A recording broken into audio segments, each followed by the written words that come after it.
Welcome to Short and to the Point, a podcast from the Comeback in Awful Announcing. Here's your host, Jessica Kleinschmidt.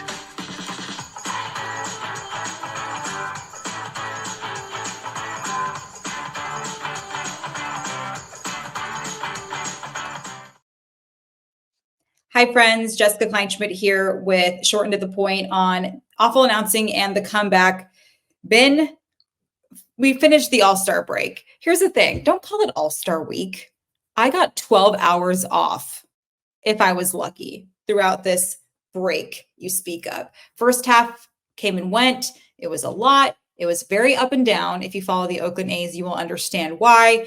Ended it on a good note, which is great. Took 2 out of 3 against the Phillies. Fabulous work there from the guys, both at the plate and on the mound. Excited for the second half.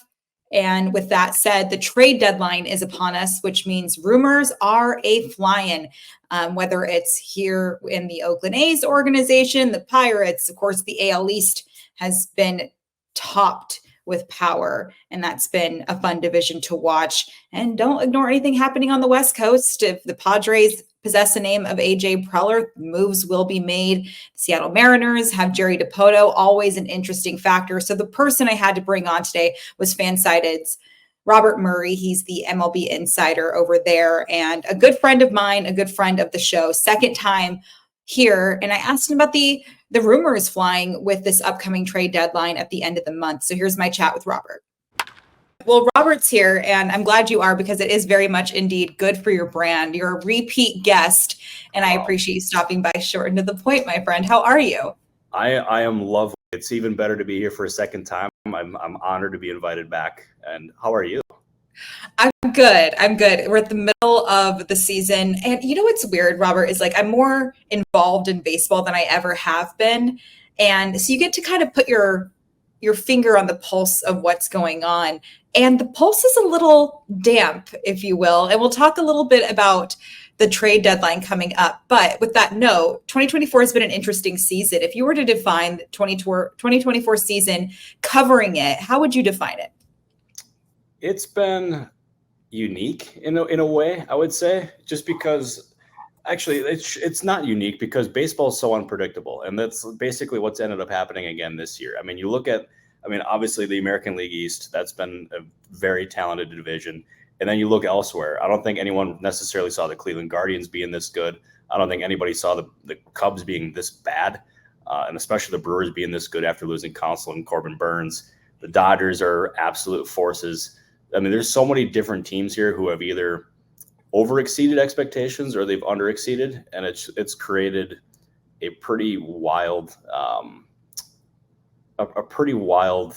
just standings overall, and it's made this trade deadline, which is coming up here in a little bit over a week, about as unpredictable as I can recall, because nobody necessarily knows what the other teams are going to be doing, and it's kind of created a stagnant market.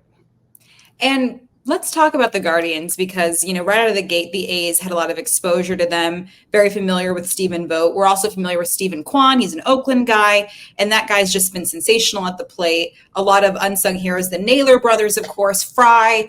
There's so many things involved with this team that make them so good. You're saying it was kind of a surprise. That surprise is kind of wavered. We're understanding how good they are. So what ingredients are they possessing to kind of take over their division? Yeah, it's been, key players on offense stepping up for sure. They have an elite closer in Emmanuel Clase. Stephen Vogt is somebody who there was a lot of teams that were just eyeing him up when he was a player. There was a team that I remember 1 year in free agency, the first call that Stephen Vogt ever got was from a team that wanted to hire him as a manager, but he wasn't necessarily ready to be done playing. But teams have been eyeing him up to be a manager for a long time. He was a candidate, I thought, a really strong one for the Brewers whenever they would eventually have moved on from Counsell. But I don't think that ever necessarily got far down the road, especially I think they ended up hiring Vogt right before Counsell ended up leaving for the Cubs. So the Brewers never really got to be involved there. But I think he's done a masterful job in getting that team to overexceed expectations. Obviously, they've struggled a little bit recently, come back down to earth a little bit. They're 3-7 in their last 10 games, but they're still in first place by a good margin, 5 games right now. And I expect them to be buyers at the deadline. They ended up losing Shane Bieber earlier in the year, and they've been able to overcome that. But I would expect them to look for some starting pitching.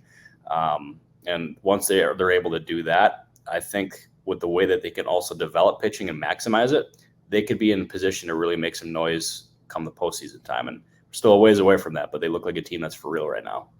I agree. I'm glad you mentioned Vogt, obviously somebody that I was so lucky to cover. And when he was on the A's, it felt like there was an additional manager on the team. Kotz was learning from him. Mark Kotze got his first managerial duty in a very unprecedented situation. And he leaned on Stephen Vogt. He leaned on, Jed Lowry. And when you have Stephen Vogt as your catcher, that's a big reason why Shea Langoliers is such a good player, because you're soaking up everything from Vogt and, of course, Sean Murphy. So I'm glad you mentioned Vogt there.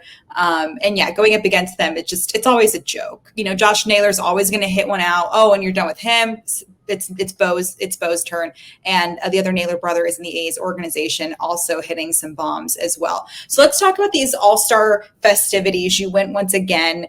And when it comes to being an insider and covering this game to your depth, what's the approach there? Because I know how the media is. You have media availability for all the different All-Stars. You can ask some pretty surface level questions. How do you approach it from an insider perspective?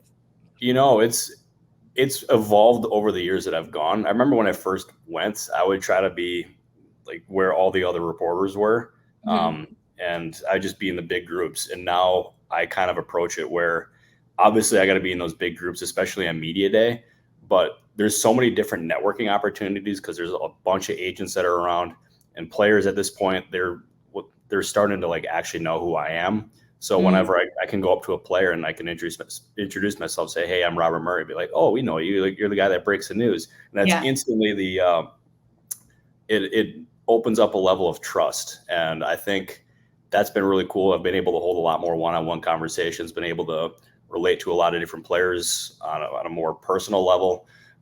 So I would say just networking like crazy, and everyone like immediately, whenever you're like meeting with somebody different or a new agent or an executive who's there or whoever, their first question is, what do you got? Like, what are you hearing? And instantly that just, it opens up the door. You learn a lot of different information. But I remember when I first went, my eyes were wide open. I was I was so overwhelmed. And now this is something where I've known a lot of these people for around 10 years now, which is crazy because it feels like I've only been alive for 10 years. Yeah. But it's been really cool and something that I cherish. And like this All-Star game, it was a blast. It was a 4-day whirlwind. But I know as soon as I got home to Scottsdale, I landed early in the morning, and I ended up falling asleep at like 6:30 p.m. because I just crashed, and I woke up around 5:30 the next morning. So that's what time you usually go to bed, though. Usually I go to bed around 7. Yeah, like you're like 8:30, 9 o'clock in that range. If I have to text you at 8 o'clock, I'm like, I'm not going to hear from him until tomorrow morning. Oh, that's absolutely the truth. It's so true. It's so sad because like I'm 28 going on 98. It's bad, but it's who I am at this point, I suppose. That's okay. It's funny. I asked Mason Miller this question too, and I can ask that to you. When you mentioned, somebody would go up to you and say, oh, no, I know your name. I know who you are. Who was the most, I don't want to say starstruck, but the person you're like, oh my gosh, they know my name. That's crazy. Who was that guy or that person? Well, that's a good question. I would say that's a really good question. I would say Matt Strahm was one of them. Ooh. Jackson Merrill was another. So, I mean, there's kind of thing. Obviously, he wasn't at the All-Star game this year, but I remember going up to Devin Williams. I didn't get to really cover Devin Williams when I was with the Athletic for the Brewers, but I ended up I was in Milwaukee like a year or so ago, and I was in the locker room and I introduced myself, and he was aware of who I was. So I thought that was really cool. That's really cool. I would say those three kind of stand out to me. Like I wasn't able to like introduce myself to Juan Soto or Aaron Judge or Paul Skenes. I would imagine they don't know who I am, but they will soon enough. I mean, you're a Brewers guy. He was obsessed. He was excited to meet, the legend Euchre. So maybe there was a attachment there. I'm almost positive he knows who you are. I wouldn't be surprised. But speaking of plenty of mutual friends though, so that's cool. There you go. There it is. But speaking of Skenes, is he worth the hype? Oh yeah, and then some. He is. Yeah. legitimately, like, you see what the crowds in Pittsburgh before Skenes, they were pretty. There was not many people there, and now whenever he starts, it's a packed crowd, and there's just a buzz in that stadium. And every time he goes out and delivers, and he's throwing 100+ miles an hour, got this splinter that's got hitters just buckling their knees, and he's just absolutely shoved. I don't know if we've ever seen a player this early on in their career dominate like this. Obviously, like, the Steven Strasburg hype was real when that happened, and there's been other players who have really kind of just burst onto the scene, but I cannot recall anybody quite like Paul Skenes. And there's so much pressure on him to go out there and perform, and he does it, and it's like he doesn't even break a sweat. It's just impressive. I'm already wondering in my head what his eventual contract, whenever he reaches free agency, looks like. I don't know, because, I mean, obviously predicting that way into the future, you don't know what those contracts are going to look like at this point. But if he stays healthy, we're talking about what is very likely going to be the biggest contract for a pitcher in baseball history. It is going to be ridiculous. Well, and on top of that, it's at the perfect time for him too, because this offseason, the Pirates are making a lot of stellar moves to go toward what they ultimately want as far as playoff contention. He gets promoted, goes above and beyond, comes as advertised, and then some, as you say. And you want to talk about the monetary value there. One of the better guys in Pirates sports history. People are camping out to go to this game. So the timing is definitely impressive too. And on top of that, the pop culture aspect, I think he's making baseball sexy. And that's not just because of his beautiful girlfriend, but I think he's also making it where people are paying attention a lot more because of the era and the social media aspect involved for him. Oh, absolutely. Like, there's so much attention both in baseball and just nationally on him, because he's become a national story. And there's people who have not watched baseball who are watching baseball just to see Paul Skenes dominate these teams. And it's like, that's the thing, is he's not doing this against like weak competition. Right before the All-Star break, he ended up going 7 no-hit innings against the Brewers, who are the best team in that division. And they've been very good this year. And the fact that he made them look the way that he did, obviously, the Brewers, after the game, they ended up making comments saying that they kind of let him off the hook, which, I mean, you didn't get a hit for 7 innings. I don't know how much you really let him off the hook. But he made them look bad for 7 innings and made them look – I mean, he was far superior than them. He's just – the way that he's been able to dominate, his ceiling is so high. And with the way that they have Skenes going, they got Jared Jones. He's on the injury list right now. But you have him. You have Mitch Keller. You have – some pieces on offense that you can build around. They need to go out, add another bat or two, which I expect them to do. And I think they are an absolute nightmare to face in the wild card round. They are a very dangerous team, and with that pitching, they can really beat anybody. I agree. I'm excited to see what they ultimately do. And speaking of, Abraham Toro gave me this amazing quote about Mason Miller, who we're going to talk about. Good. He made good bats look bad. And Carl Ravitch recently told me that Mason Miller is essentially the Paul Skenes of the back end.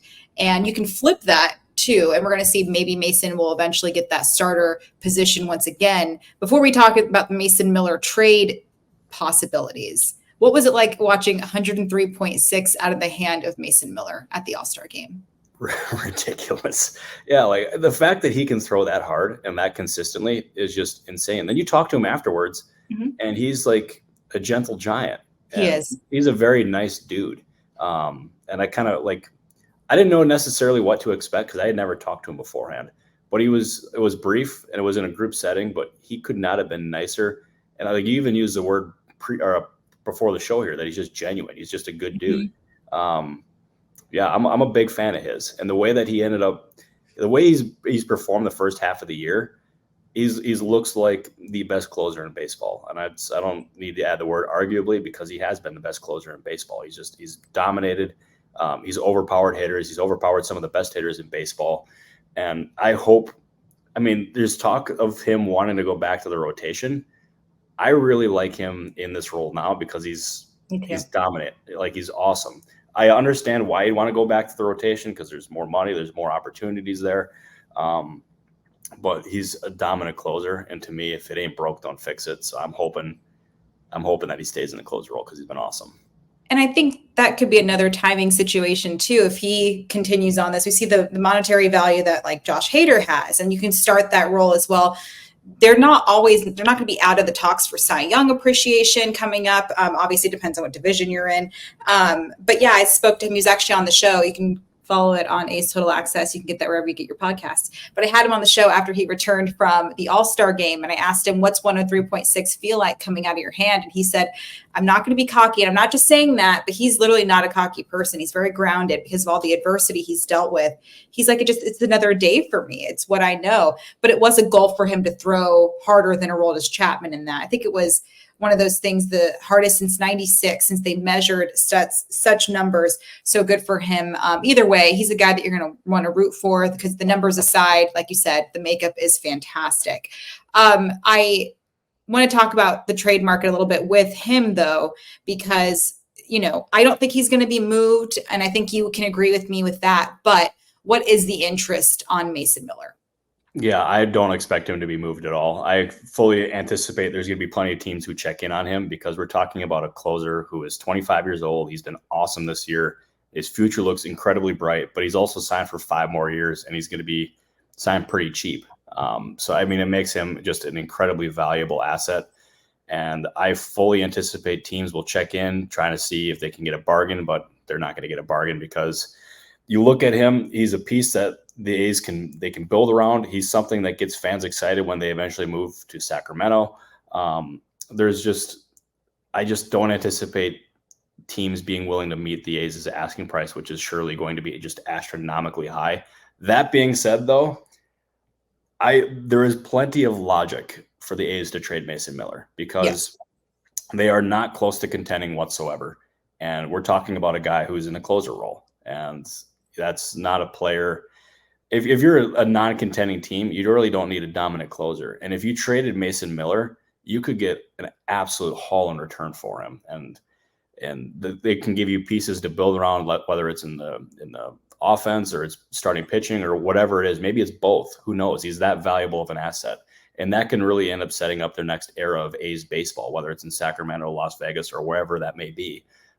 So I understand why the A's, I think the A's should entertain it, but I ultimately don't think they're going to move them because the price is just going to be too high for these teams. Imagine Mason Miller. So first of all, his warm-up / walkout song is Nickelback, and don't troll him. It's burning, burn the ground down or burn whatever that song is. Wow. And when you hear that, you're like, what? You listen to it when he's coming out, there's like flames coming out. He's the reaper. He's the guy that's going to make you sit down. It's a good vibe. Imagine that on the East Coast, the 8th, 9th inning playoffs, or a really, a game coming close. That is just the vibe for me. And no matter where he ends up. Yeah, because like you mentioned, like the Nickelback was this thing. I was thinking, my first impression when I heard that was that it was like the legitimate opposite of Enter Sandman for Mariano Rivera or even else for Trevor Hoffman. But he sold it pretty well. So I'll give it a shot. Yeah, I'll give it. It's been a very long time since I listened to that song. So I appreciate him for doing that. I was nervous to tweet it one day because I was worried people were going to be mean to him about it.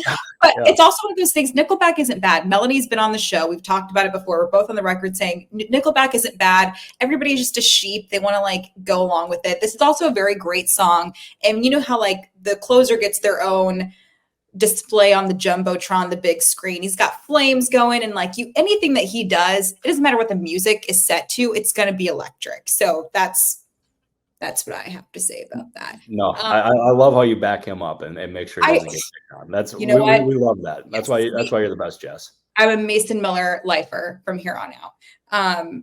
And so on that note, it's interesting because I know you wrote about Garrett Crochet, and obviously he's a starter, so it's different. But you said an evaluator talked about a possible trade for him that could be, I would be trading 5 prospects for this guy.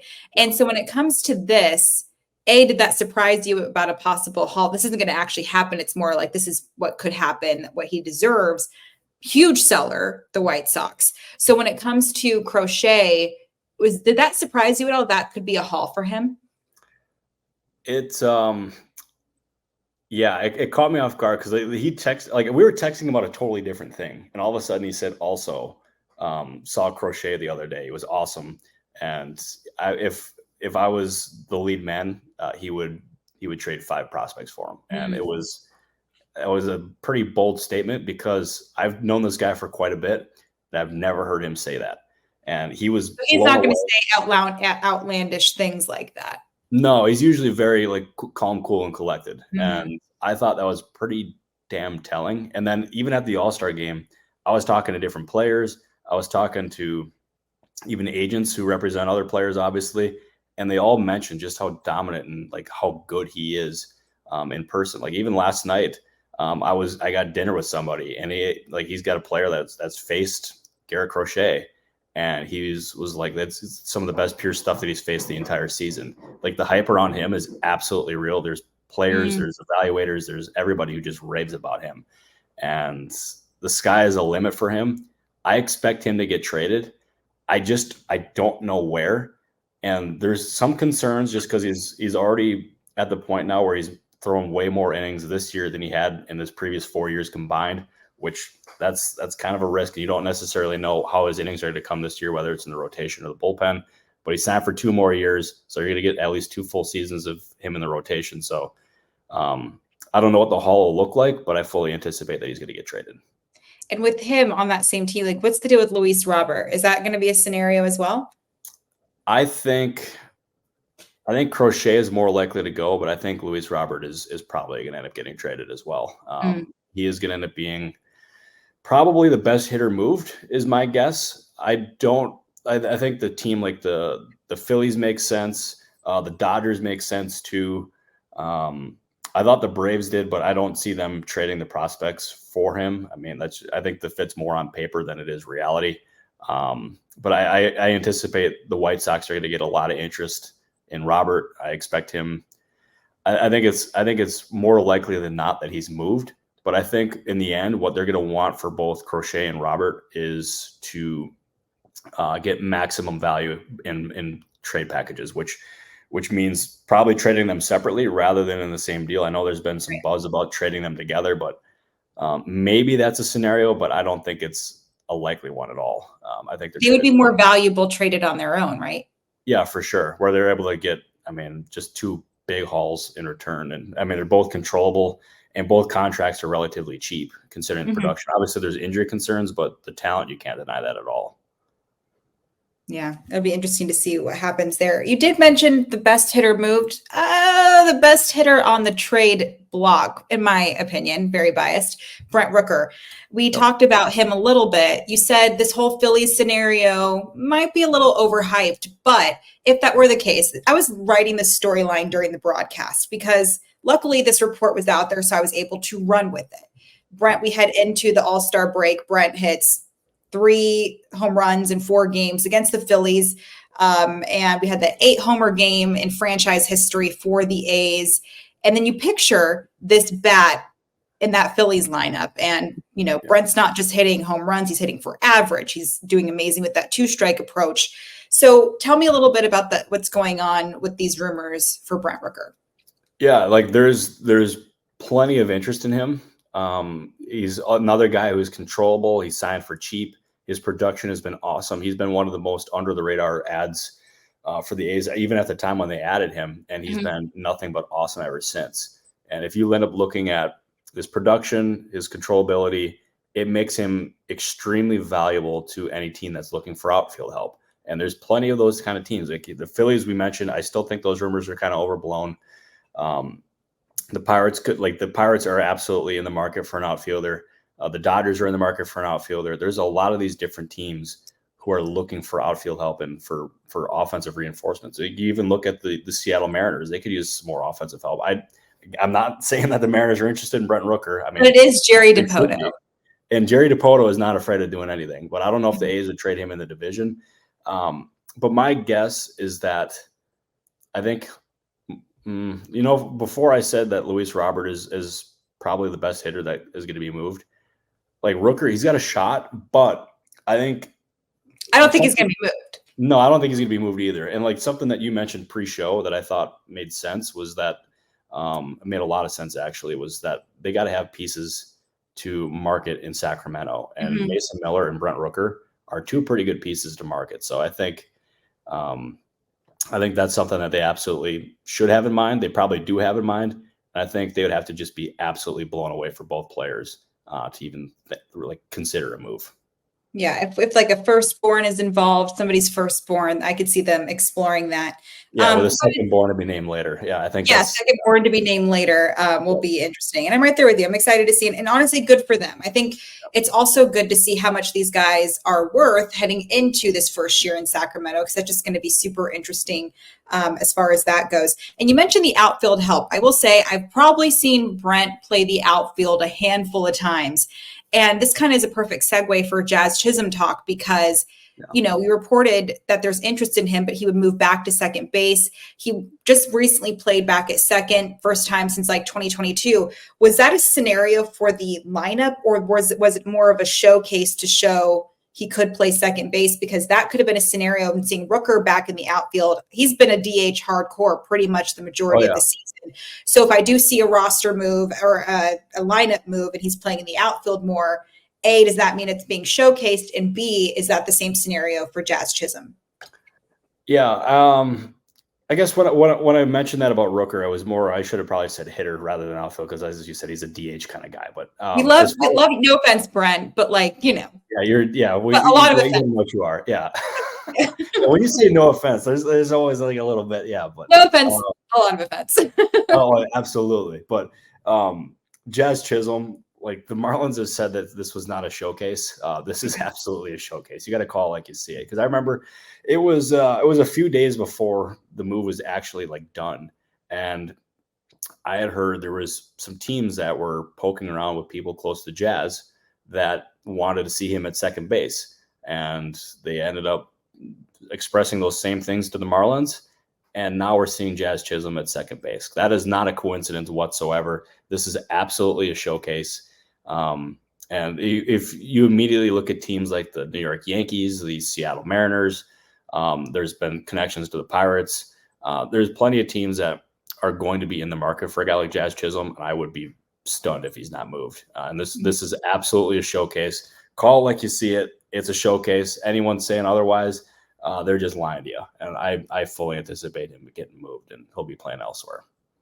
And he did say it's a natural position for him. Is that the case, though? I mean, and when it comes to that, his value would probably show that he can be kind of a utility man. We know he can cover a lot of ground in the outfield. Second base, to me, I love the position. I think it's becoming more apparent that they are athletic at second base. They're not all going to be the Altuves or the Geloffs of the world as far as showing off their athleticism. You see more of that on the shortstop side or the outfield, but it does show that he's valuable because he can play two positions. Oh, absolutely. Like it just further enhances his value. And I think if you look at his outfield metrics, they're not the greatest. I mean, he can cover a lot of ground for sure, but overall, he's not the best defender in the outfield. And I think having him at second base can kind of mask those defensive inefficiencies. So I think it's a move that would make sense, or that makes sense for Jazz. I think for a team like, the Yankees don't necessarily. I think the best fit for him is probably in the infield, because they need some infield help for sure. Especially also you look at the Mariners too. Their center field position's pretty filled up. They got a pretty good option there. So having him at second base, I think, would make a lot of sense, because the Mariners need offensive help in the worst way, and I expect them to be fishing in the big markets there. And Jazz Chisholm isn't the biggest name by any means, but he would help, and they need to do something. And I think there's a scenario where the Mariners could do multiple somethings. And maybe it's Jazz, maybe it's Luis Robert, who knows? But they got plenty of options there. Yeah, the Mariners are always, and it's interesting though, because you talked about, because I went on Seattle radio recently, and they wanted me on to talk about if there could be a possible trade within the division. That was never really the case with the A's, but then the Chris Davis trade with the Rangers, I feel like that kind of started some momentum as far as developing these relationships. And I've talked to Forrest about this before. You don't really see a lot of division trades, especially with the A's. But I think some things could be brewing. And it's like Kendall Graveman ended up on both the Mariners and the Astros. These things are certainly brewing, maybe a couple steps, but at this point, the Giants and A's were making some trades recently because of Farhan Zaidi. So these things definitely take place. And I think the lack of trades within the division, or in this case, the Bay Bridge or what have you, those do come to fruition because, as you know, baseball is a very small world. These relationships develop. The Marlins trade, like with Luzardo and then Marte, these things, they take place eventually, maybe not all at once, but there's slow brewing relationships. And at the end of the day, let's be honest, Dipoto, he would kill it at a white elephant gift exchange during the holidays. He does these things. So you never really know with these things. No, you definitely don't know, but there's a history of them recently doing like interdivision trades. So I guess you can't rule it out by any means. I'm glad that like in-division trades are becoming more of a thing because they're fun and they're can watch. Fun and like it's the exposure too. Maybe not as much because of the schedule change, but like there was one time where I was texting. I had a boyfriend at the time. He's like, "Don't tell me he's like, wouldn't it be funny if you were playing the Astros again?" I was like, "We're playing the Astros again." He's like, "Didn't you just play them 14 times last week?" I'm like, "Yeah, but I don't know what you want from me." To do. So the exposure is there. I almost called my friend Yordan Alvarez one season because we were playing the Astros so much. It's just those things take place. Oh, it absolutely does. It absolutely 100% does. And like one of my other things that I enjoy too is a player, let's say, because I remember this happened even a couple years ago, or was it last year? It doesn't matter what year it was. But the Angels and the Rockies were playing each other, and the Angels ended up beating the Rockies like 18-0 or 18-1 or whatever it was. And then it was actually during the game that the trade was made. But Mike Moustakas got traded from the Rockies to the Angels and ended up walking across the field to go on the other clubhouse. So instead of like being so down about losing 18-1 or whatever it was, he got to celebrate. That's not like an interdivision trade by any means, but like there's little things in baseball that just happen that I think are really cool.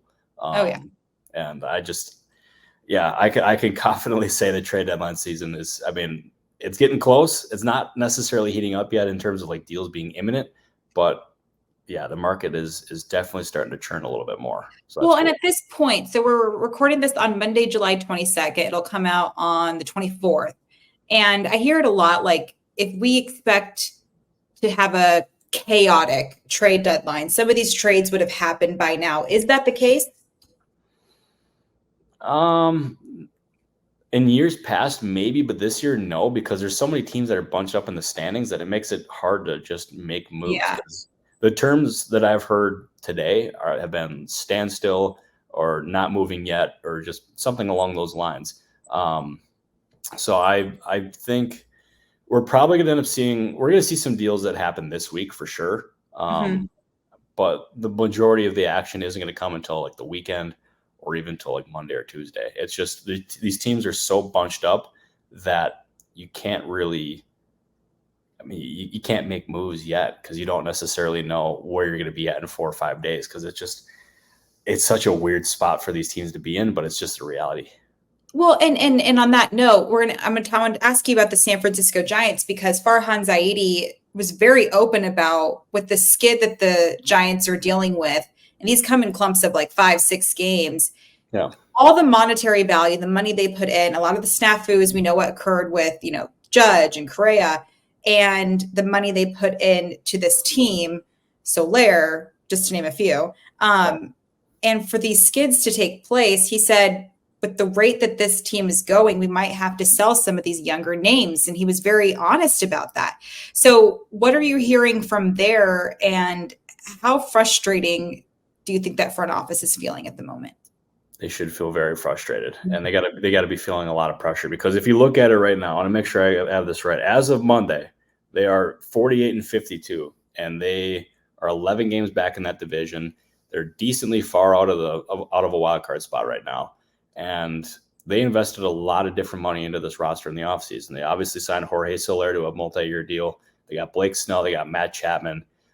They signed the international outfielder. He's out for the year now, but he looked very good when he was healthy. And they invested a lot into this roster, and it is just not panned out. And we're at the point now where selling has to be a very serious consideration. And who exactly you sell remains to be seen. Like, do you move a Blake Snell type? Maybe. Do you move some of your other starting pitchers? Do you move Michael Conforto? Do you move Jorge Soler? Like, who do you move exactly? And do you try to shed these big salaries to lessen the payroll hit for the remainder of the year? That's a question that Farhan Zaidi has to ask, but he's also got to be wondering in the back of his head, if he sells now, what's his job security look like at the end of the year? Because this was a very important year for him, and selling would be waving the white flag and could mark the final month or months of his tenure in San Francisco. So he's got a lot going on his mind right now, and trying to navigate this is going to be real tough. But with the way that their season's gone, his seat is definitely warm right now. Yeah, it'll be interesting to see what happens. And you're right. Like, he got the green light to sign all these people, and he went about it the right way. Like, we couldn't anticipate what was happening with, of course, Correa, and luckily things were figured out at the last minute. And nobody's going to argue with, signing Soler, Blake Snell. That's a great signing. But these guys don't always pan out in the way, like the money doesn't always back up these scenarios, which is why these ginormous, contracts scare me sometimes. These guys don't always pan out. Sometimes they do, but let's be honest, injuries happen. The planets aren't aligned right. It's insane. Yeah. Last couple before I let you go, it's funny that you mentioned in one of your write-ups about Rich Hill. You're like, by the way, this guy's still available. He's still ready to go to a certain extent. Out of the blue, Alex Wood mentioned him to me yesterday. We were talking about Joey Estes, one of our fabulous up-and-coming starting pitchers. He's so competitive but very approachable when it's not his start day. Very much like Liam Hendriks. Like, you never want to go up against him, but very approachable when pitching isn't involved. And so I'm glad that I got to see his name. Is there any interest in a Rich Hill signing by any teams right now?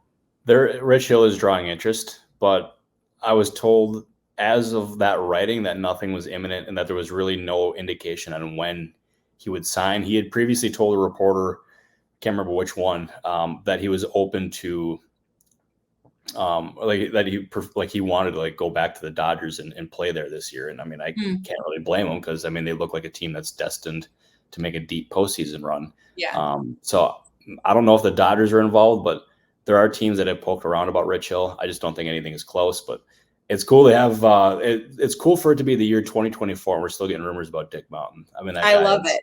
He's the absolute man. I've never met him before. It's funny that Alex Wood mentioned out of nowhere. It was really weird. Yeah. Those two, they share the same agent. So, I mean, maybe that's the connection. Oh, that could be it. Yeah. But, I mean, any day that Rich Hill is involved, it's going to be a good day, because he's the coolest. Yeah. And especially because Alex asked me, he's like, were you here when Rich was here? And I think I don't remember what the scenario was, if I was with NBC, so I wasn't out there as much, or because was he with the A's during COVID? I don't remember, or maybe it was earlier, but it was one of those scenarios I wasn't out as much. And I really wish I would have gotten to meet him, because I love a guy who is two different personalities, because an animal on the mound and then in the clubhouse, he's like, come talk to me. Like I said, Liam Hendriks to a T.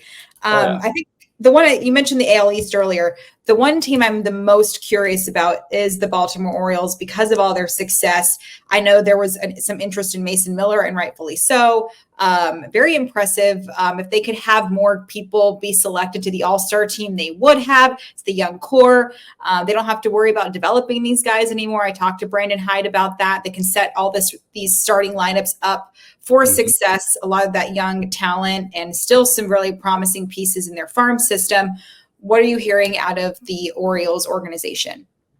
I fully anticipate them being in the starting pitching market, and perhaps even the high-end starting pitching market, because you look at them and they are a team that, I mean, they're just loaded with young talent, and even their minor league system is loaded with young talent. And there's positions that are blocked that they can end up using to trade those prospects to try to upgrade their major league roster and fill a hole. They did it earlier in the year when they ended up acquiring Corbin Burns. And yet, they traded, Joey Ortiz and DL Hall, both very good prospects, but yet it doesn't really impact them long-term, because they were blocked.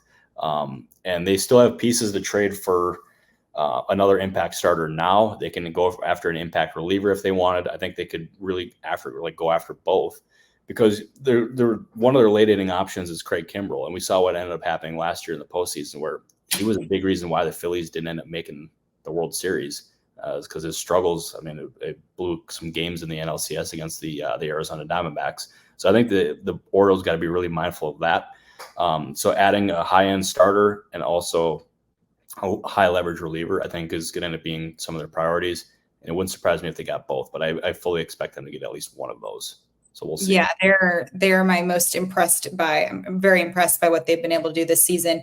So I saw them in real time and just what they're able to do with these young guys are not playing like they're young guys. And it's rather impressive without even having tipped the iceberg. Like Jackson Holiday, of course, hasn't gotten that much major league exposure yet. And to know that he's just getting better really surprises me. And I think they're only going to get better from here on out for years to come. So that's great to see. No, me too. And their ceiling is scary high. What is it? What did Michael Jordan say? Their ceiling is the roof. Their ceiling is way above the roof. It's above the roof. It's the atmosphere for sure. Oh, it absolutely is. It's in freaking outer space because it's legit. It's legit crazy how like the potential that they have. I don't necessarily remember a team with this kind of young talent like in my life. I know I've said it a couple times on the show. One with Paul Skenes and two with the Orioles. I promise I'm not trying to be dramatic. Jess knows I like to be dramatic, but this is it's a very exciting time for baseball with all these young players. It's pretty freaking cool. I know, and you're right. And I was talking to Aledmys Diaz before we released him, and he's had quite a few years in the league, and he said every year like these guys get younger, and it's not, and you meet them, and you're like, no, they deserve to be here. And that's kind of cool too. Like 5 or 6 years ago, that wasn't the case. And with the A's organization, especially, we give them a little bit extra, more chances than perhaps other organizations would. So we're able to watch them fully develop at the major league level, which is also a very unique situation to observe, but they just keep getting younger. And that doesn't mean they're lacking any talent at all. If anything, it's still the beginning of something that's going to continue to get better. Oh, for sure. They're only going to get better and they're only going to get younger because I know when I first started this, I was younger than most, if not all the players. And now they're mostly younger than me. So I'm feeling quite old right now. Yes. It's very scary, but I did have somebody tell me the other day that it looked like I was 23. So that was big for the program. I enjoyed that one. It made me feel very good on the inside. I guess the baby face still sticks at the age of 20. It does. It does. Even when you were talking about you've known people for 10 years, I was like, aren't you still a chai baby? And you are to me. But like, and same thing. Somebody the other day, they stole my photos and put them on a dating app. And they said, I mean, it happens all the time. And they wrote that I was 28. And I was like, I'll take that. And then another time last year, somebody thought I was a 21-year-old intern. I'm like, I love you. Yeah, that instantly makes them like your favorite person in the entire world. Yeah, I sent them flowers, like was the whole thing, and I really appreciate that. And it's probably because I haven't peaked up here yet, so we'll figure it out. But you're the best, Jess. Everyone knows that. That's why everyone's trying to create fake dating profiles of you. So true. Everyone wants to be Jess. I want to be Jess too, because if you do create a fake profile and you say that I attend Washington University, make sure you spell university correctly. That's all I'm saying. Because if it's one thing, my personality, I like to spell things correctly. So that's just a fun little tidbit for those of you on Coffee Meets Bagel. Yeah, you are very you're a very good speller. I don't think there's ever been a typo in any of your texts before. So yeah, she's a woman of her word. she's I'm a woman of my grammatically correct words. Yes. Honestly, that's put that on that's your new life motto right there. We love. I love that. That's If I can have anything that's half as good as that, then I'm going to be chilling. I'm going to be doing pretty well. But nothing. Well, I will say, you and I have been friends for so many years, and I'm so appreciative, and I love learning from you and learning with you. And we kind of went on this journey together. So it's been really cool to join you on this weird baseball media adventure with you. It's been awesome. No, for sure. It's been freaking sweet. Because I remember the first time I was getting ready to meet you at the FanRag offices. And I all of a sudden I think it was Alex Kolodziej telling me, "Oh, Jess Kleinschmidt's in the office today." Got nervous because this is big time Jess. And got to meet you, and you couldn't have been nicer. You couldn't have been more kind. And now we've been friends for, however long. It's been a long time. Yeah. And it's having you as part of this journey, and has been one of the coolest things. I appreciate you big time. None of this is really possible without you. And I owe you the world. You're the best. Right back at you. Thank you so much for stopping by. You're the best. You're the best. I appreciate you having me. Maybe there's a third time. I don't know if I'll Oh, it's nonstop. It's an open invite. Whenever it's always open. We're good. That's huge. That maybe you'll hold the record for most appearances because you and Danny, I think, are tied right now. You and Danny Wexelman, which is a great person to be tied with, to be honest. I met her, by the way, the first time ever at the All-Star Game. She was super nice. Yeah. Big fan of her. And Me too. Big fan of you. And yeah, I'm just know like she's very nice, but I'll just know, Danny, that I'm coming for you, and I'm gonna be on the show more than you are. That's if I'm not, then Jess, I'm holding this against you for the rest of our lives. That's fine. That's totally fine. I love little competition you guys have going against each other. She doesn't know it though. That's actually the best part. Actually, if I told her, she'd probably be really pissed that like, oh wait, there's a competition now. Let's get this started. Yeah. Bring it on, Danny. Yeah, bring it on. You're the best. Thanks again. Thank you. That was Robert Murray of FanSided, MLB insider there. He's fantastic. We've known each other for, like a decade now, and we've been able to go on this baseball media journey together. And watching him be able to start these relationships with people in the industry to basically hone his craft and create this amazing opportunity for himself and to, break news and have Devin Williams know who he is and people approaching him and being like, yeah, I know who you are. You're Robert Murray. It's always great to hear from him. And I'm so glad he stopped by. It'll be interesting to see what happens upon the trade deadline. That's at the end of July, and we will see what happens there. So hold on to your favorite players really tight, but don't get too attached, because we know how that goes. Thank you for tuning in to Short and to the Point, and for Robert for stopping by here on Awful Announcing and The Comeback. Jessica Kleinschmidt and Philip say deuces. We'll see you next time. Want even more short and to the point? Follow Jessica at KleinschmidtJD and head over to thecomeback.com and awfulannouncing.com.